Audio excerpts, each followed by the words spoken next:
Privyet. Welcome back to Soviet Central Television. Today's top story. Vice President Nixon of the United States has arrived in Moscow for the American National Exhibition held at Sokolniki Park. The exhibition hopes to achieve a better cultural understanding between the United States and Soviet Union by showing technologies and gadgets used in American life. A similar exhibition had been built in New York displaying many of the great Soviet inventions to American audiences, including the pinnacle of Soviet ingenuity, Sputnik. Premier Khrushchev was there to greet Nixon as the two toured the exhibits, resulting in a spirited debate between the Soviet and American life and philosophy.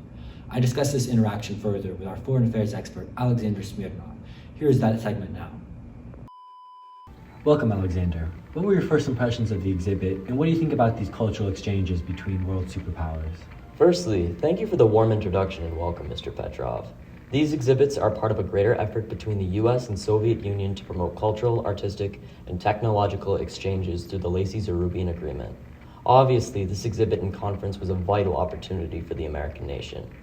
Our nation has made several noteworthy scientific achievements since the Soviet Union's launch of Sputnik in 1957, all while the United States have struggled to make comparable progress in their space program. This shortcoming has formulated doubt in the minds of many about the virtues of American technology and life. In my observation, the exhibit featured flashy, decadent American consumer goods, some of which Nixon admitted are not available to the American public yet. I believe this falls short of the impressiveness of the Soviet exhibit in New York, which showcased important scientific and technological advancements that have progressed the human race in meaningful respects. I think you make some great points there. Looking further into the evening, what did you think about the interaction between Premier Khrushchev and Vice President Nixon? The first thing I noticed was the body language between the two leaders. Khrushchev's experience and confident demeanor showed, while Nixon appeared to be more agitated and uneasy. Khrushchev was in command of the conversation and was able to effectively critique several of Nixon's points immediately. To me, Khrushchev clearly came across to audiences as the more prepared and charismatic between the two. I agree with that sentiment. I thought Nixon seemed on edge throughout. What did you make of Khrushchev's criticisms of the role of women in society, the pitfalls of capitalist structures, and the future of the two nations? Well, I thought these were all strong points by Khrushchev. In response to the question of capitalism versus communism, Khrushchev provided an excellent anecdote.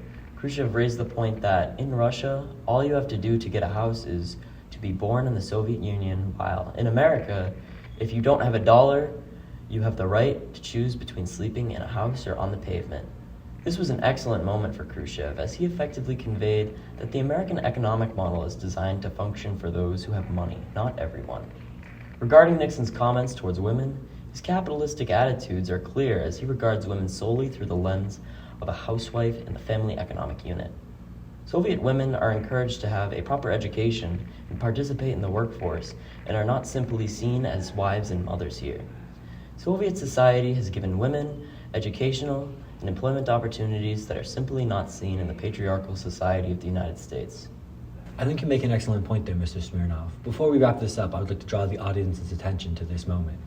Сколько она существует лет уже? 300 лет? 150 лет независимости. Вот мы тогда скажем, что Америка 150 лет. Мы 42 года, еще не совершилось.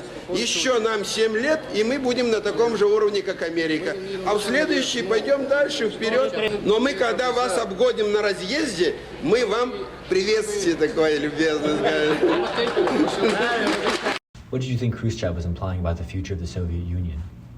Through this debate, Khrushchev has announced to the world that the Soviet Union is just a matter of years away from fortifying its position as the most powerful nation in the world.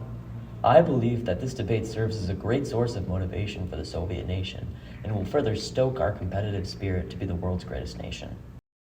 Lastly, who do you think won this debate? Well, in my eyes, I think that Khrushchev won this debate because of his control of the conversation and decisive points against Nixon's rhetoric. Thank you so much for your time. Thank you for watching this segment on Soviet Central Television. Good night, and workers of the world, unite.